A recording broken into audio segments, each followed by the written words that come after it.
Di ko alam kung paano to simulan. Siguro sa pasasalamat na lang idaan lahat ng sakripisyo mo sa mga nagdaan. Mga pagod at hirap mong aking natatandaan. Ikaw ang pinakamatapang nakilala ko. Nakatayo pa rin kahit ika'y binabato. Pinakamalakas na kinabibiliban ko. Kaya lahat ng gawin mo ay ginagaya ko. Nung nagkakilala tayo ay wala pa akong muwang. Di diretso maglakad kung mag-isip parang buwang. Napakakulit ko noon at basta alam ko lang protektado mo ko bawat oras na dumadaan. Habang tinititigan ka, gusto ko ganun ako. May mga nagsabi na nagmana daw ako sa'yo. Natuwa naman ako, nakamukha mo daw ako. Kasi lahat ng natutunan ko galing yun sa'yo. Ikaw pa rin ang unang idol ko.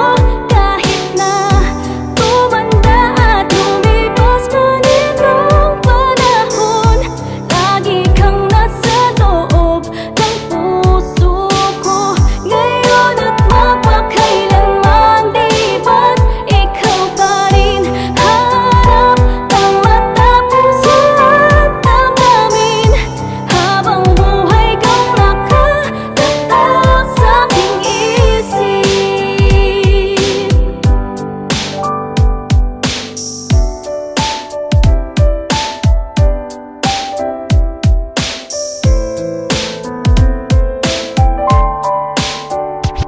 Nagsimula ng humakbang mga taon, kay bilis lumakad ng araw at panahon.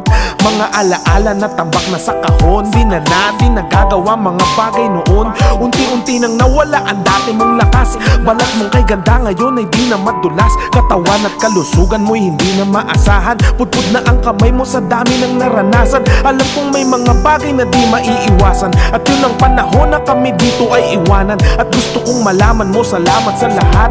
Mga pangaral mo di mawawala sapagkat ako pa rin yung bata na dati mong buhat-buhat na pinag-alayan mo ng oras na hindi masukat. At ikaw naman di ba yung first love ko? At lahat ng natutunan ko galing yun sa'yo.